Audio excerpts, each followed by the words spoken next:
नमस्कार दोस्तों, कैसे हैं आप सब। आप सभी का स्वागत है हमारे YouTube चैनल पर। और आज की कहानी है अपनी माँ को संभालो, वह तुम्हारे पिता को बहुत मारती। आशा करता हूँ आप सभी खुश होंगे। तो आज की कहानी शुरू करने से पहले जो भी चैनल पर पहली बार आए हैं या जिसने भी अभी तक चैनल को सब्सक्राइब नहीं किया है तो जल्दी से जाकर चैनल को सब्सक्राइब करें और घंटे का बटन दबाकर ऑल का आइकन जरूर प्रेस करें ताकि हमारी कहानियों की नोटिफिकेशन आप तक सबसे पहले पहुँचती रहे और आप हमारी कहानियों का आनंद उठा सकें। अगर आपको हमारी कहानियाँ पसंद आती हैं तो लाइक करें, शेयर करें और चैनल को सब्सक्राइब करना बिल्कुल ना भूलें। तो चलिए शुरू करते हैं आज की एक और बेहतरीन कहानी। अनीता एक शिक्षिका है, उसकी 2 बेटियां हैं और उसका पति भी अधिकारी है। यह देखकर लगता होगा कि अनीता की ज़िंदगी कितनी खुशहाल है, लेकिन यह सब हासिल करने के लिए अनीता ने कड़ी मेहनत की थी। वह गरीब परिवार से थी और उसके पिताजी एक किसान थे। अनीता के 2 भाई भी थे। बड़ा निठल्ला और कामचोर था।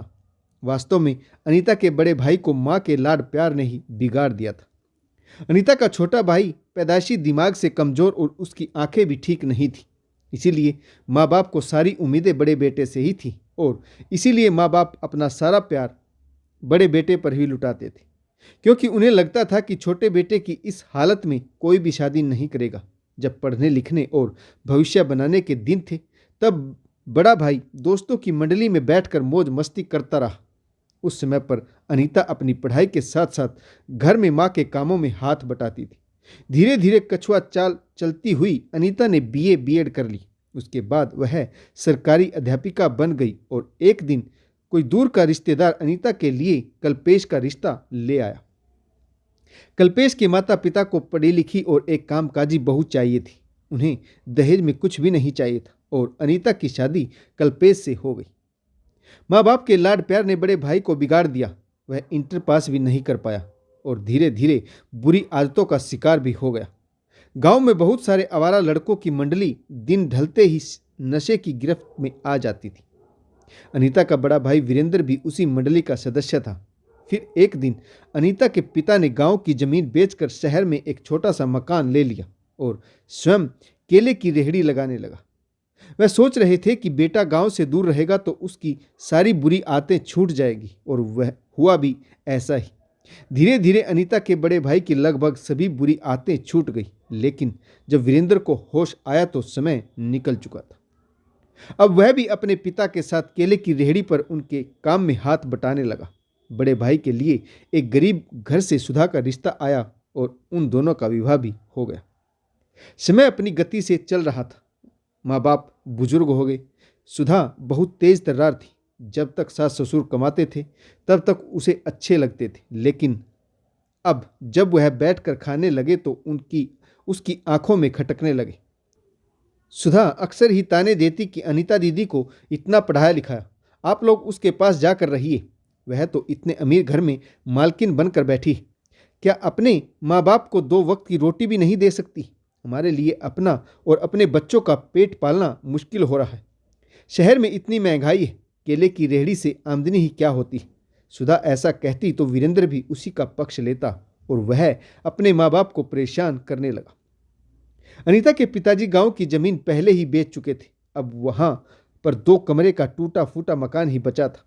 बेटे और बहू की बेरुखी और झिड़कियों से परेशान होकर बुजुर्ग दंपति अपने छोटे बेटे के साथ गांव आकर रहने लगे। अनीता की माँ को हमेशा ही अपने छोटे बेटे की चिंता लगी रहती थी। एक तो वह पहले से ही दिमाग से कमज़ोर है और दिन ब दिन आंखों की रोशनी कम होती जा रही थी। बूढ़े माँ बाप आसपास के खेतों में काम करके 2 वक्त की रोटी का इंतजाम कर लेते थे। फिर एक दिन अनीता के पास गांव से किसी जानकार का फ़ोन आया। वह अनीता को धिक्कारते हुए बोला, तुम्हारे माँ बाप ने तुम्हें पढ़ाया लिखाया, शादी की, तुम्हारे प्रति हर फर्ज निभाया। क्या तुम इतनी स्वार्थी हो गई हो कि अपने भाई का ऑपरेशन भी नहीं करा सकती? अगर वह अंधा हो गया तो? तुम्हारे माँ बाप बुढ़ापे में 2 वक्त की रोटी के लिए इधर उधर भटकते हैं। तुम्हारे बड़े भाई को तो शर्म लिहाज है नहीं। कई बार उसे फ़ोन कर चुके परंतु इनकी सुध नहीं लेता। बेटी होने के नाते तुम्हारे भी तो कुछ फर्ज बनते हैं। भाई नहीं करता तो तुम ही कर सकती हो। अनीता ने उस व्यक्ति से माफ़ी मांगी और कहा कि मुझे इस विषय में कुछ भी मालूम नहीं। क्योंकि बड़े भाई की हरकतों की वजह से मैं मायके आना जाना छोड़ चुकी। फिर अनीता ने इस विषय में अपने पति से बात की तो उन्होंने तुरंत ही गाड़ी भेजकर अनीता के माँ बाप और भाई को अपने पास बुला लिया। भाई का ऑपरेशन कराया। बड़ा भाई और उसकी पत्नी उसे मिलने तक नहीं आए। अनीता के माँ बाप ने बेटी के घर रहना उचित नहीं समझा, इसीलिए जरूरी सामान का बंदोबस्त करते हुए अनीता उसे दोबारा से गांव वाले मकान में छोड़कर आई और कुछ पैसे भी हर महीने भेजने लगी। अनीता की माँ बीमार हो गई। बहू बेटे की बेरुखी से अनीता की माँ को पागलपन के दौरे भी पड़ने लगे थे। अनीता की माँ सबको मारने पीटने लगी थी, यहाँ तक कि आस पड़ोस के लोगों को भी पीट देती थी। जब अनीता को इस बात का पता लगा तो वह तुरंत ही फिर से उन तीनों को अपने साथ अपने ससुराल ले आई। लेकिन यह अनीता के लिए बहुत मुश्किल भरा काम था, क्योंकि नौकरी के साथ साथ माँ के पागलपन को संभालना, अपने घर की जिम्मेदारी और साथ में बुजुर्ग पिता और मानसिक विकलांग भाई को संभालना, इन सब के बीच अनीता स्वयं ही पागल सी हो गई। फिर उसने 2 कामवाली रख ली। एक दिन अनीता ड्यूटी पर थी। उसकी माँ की दवाइयाँ चल रही थी, जिससे हालत में सुधार होने लगा था। माँ को न जाने क्या सूझा और वह चुपचाप अनीता के घर से भागकर अपने बड़े बेटे के घर चली गई। पता नहीं माँ ने इतना लंबा सफ़र कैसे तय किया। अनीता के बड़े भाई का घर अनीता के ससुराल से 50 किलोमीटर दूर था। शायद किसी अजनबी ने उनकी मदद कर दी होगी, लेकिन बड़े भाई ने रस्सी से बांधकर माँ को ऑटो रिक्शा में बैठाकर अनीता के ससुराल वापस भेज दिया और साथ में एक पत्र भी लिखा था, अपनी माँ को संभालो। ऑटो वाला माँ को अनीता को सौंपकर अपना किराया लेकर चला गया। अनीता बुरी तरह से परेशान हो चुकी थी। यह तो उसका पति इतना अच्छा और सुलझे विचारों वाला इंसान था, जिसने हर कदम पर अनीता का साथ दिया। अब अनीता पहले से ज़्यादा सतर्क रहने लगी। एक फुल टाइम केयर टेकर का इंतजाम भी अनीता के पति ने कर दिया। कुछ समय और बीता। फिर एक दिन घर के बाहर आकर अनीता का बड़ा भाई और भाभी चिल्लाने लगे, ड्रामा करने लगे। उन्होंने पूरे मोहल्ले को इकट्ठा कर लिया कि इन लोगों ने हमारे माँ बाप को बंदी बना कर रखा है, हम तुम्हें जेल भिजवा देंगे। आस पड़ोस के लोग तमाशा देख रहे थे। बड़ा भाई पुलिस को बुलाने की धमकी देने लगा और बोला कि मैं तुम पर केस ठोक दूंगा, जिससे तुम्हारी नौकरी भी छीन जाएगी। अनीता बड़े भाई के सामने गिड़गिड़ा रही थी। उसके पति और भाई के बीच बहुत बहस हुई। फिर माँ और पिताजी ने भी अपने बेटे का ही साथ दिया।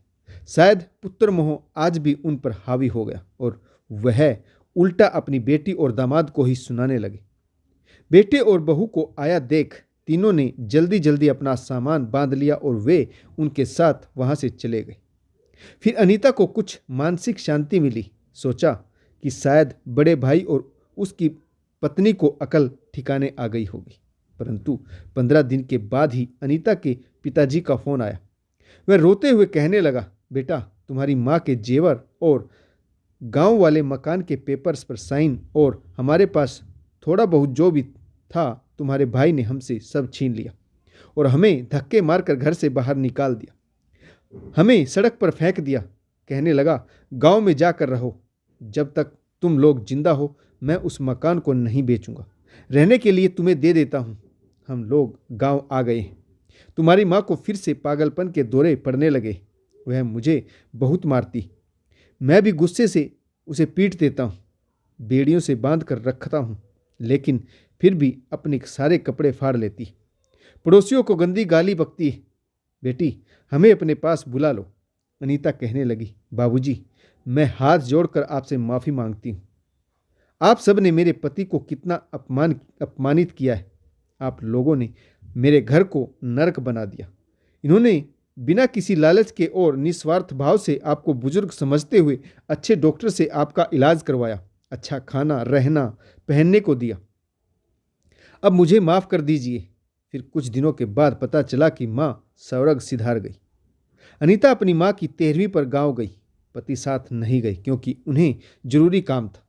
अनीता अकेली ही घर के बाहर चौखट पर कुछ देर रोती रही, फिर वापस अपने घर लौट आई। किसी ने उससे बात नहीं की, ना ही बड़े भाई ने और ना ही पिता ने। आस पड़ोस के लोग भी उसे अपराधी की नज़रों से देख रहे थे। कुछ समय और बीता और फिर खेल शुरू हुआ ऊपर वाले का। वह तो ऊपर से चुपचाप सब पर निगाह रखता है। अनीता के पति ने 1 साल बाद उसके छोटे भाई और पिता को भी अपने पास बुला लिया। कुछ दिनों बाद छोटा भाई भी दुनिया से चला गया। उसे मिर्गी के दौरे पड़ने लगे थे। एक दिन अनीता के बड़े भाई वीरेंद्र का फ़ोन आया। वह फ़ोन पर फूट फूट कर रोने लगा। बोला, बहन, तुम्हारे भतीजे की कमर में बहुत चोट आई है। भोपाल के इंजीनियरिंग कॉलेज से पढ़ाई कर रहा था। एक दिन बहुत बारिश हो रही थी तो वह अपने दोस्तों के साथ एक पेड़ के नीचे खड़ा हो गया। उसके ऊपर एक बड़ी सी डाल टूटकर गिर गई। कमर के नीचे का हिस्सा अपाहिज हो गया। कुछ समय पहले मेरा भी एक्सीडेंट हो गया था। एक पैर नकली लगा हुआ है। शायद बड़े भाई को अपने किए पर बहुत पछतावा हो रहा था और वह बोला, बहन, मैंने तुम्हारे साथ बहुत बुरा किया है, मुझे माफ़ कर दो। भगवान मुझे मेरे कर्मों की सजा दे रहा है। अनीता के मन में अपार वेदना हुई। भाई ने याद किया तो तुरंत ही दौड़ी उसके घर चली गई। अनीता ने देखा कि उसका लाडला 20 साल का जवान भतीजा व्हील चेयर पर अपाहिज बनकर बैठा है, जिसे देखकर वह जोर जोर से रोने लगी। मन से एक ही आवाज़ उठ रही थी, भगवान, इस बच्चे की क्या गलती थी। बड़ा भाई बोला, बहन, मुझे माफ़ कर दे। तो अनीता बोली, माफ़ी मुझसे नहीं बल्कि बाबूजी से मांगो। हो सके तो उन्हें अपने घर ले आओ। अंतिम क्षणों में अपने बेटे, बहू और पोतों के साथ जीवन बिता लेंगे। तो बड़ा भाई बोला, पागल है वो, उन्हें किसी पागल के डॉक्टर को दिखाओ। मैं उन्हें अपने घर में कदम भी नहीं रखने दूंगा।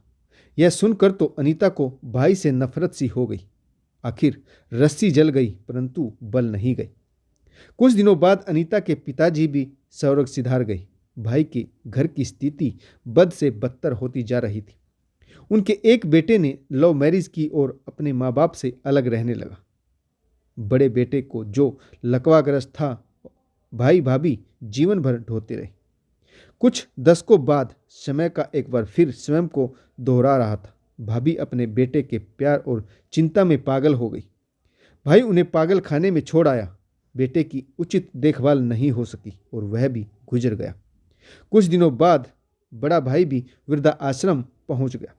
तो दोस्तों, आपको यह कहानी कैसी लगी कमेंट्स करके जरूर बताइएगा। इस कहानी में किस पात्र की भूमिका आपको सबसे अच्छी लगी यह भी कमेंट्स करके जरूर बताइएगा। अगर आपको हमारी कहानियाँ अच्छी लगती हैं तो लाइक करें और कमेंट्स करें और दोस्तों को शेयर करें ताकि आपकी हमारी कहानी आपके दोस्त भी पढ़ सकें और इनका आनंद उठा सकें। तो दोस्तों, कहानी पढ़ने के लिए आप सभी का बहुत बहुत धन्यवाद। हंसते रहें, हंसाते रहें, स्वस्थ रहें और मस्त रहें। सब मोह माया है, खाली हाथ आए थे और खाली हाथ ही जाना है। अपने कर्मों का फल ही साथ जाना है। तो हमेशा खुश रहें और मस्त रहें। तो कहानी पढ़ने के लिए एक बार फिर आप सभी का बहुत बहुत धन्यवाद। जय हिंद, वंदे मातरम, भारत माता की जय। जय जवान और जय किसान।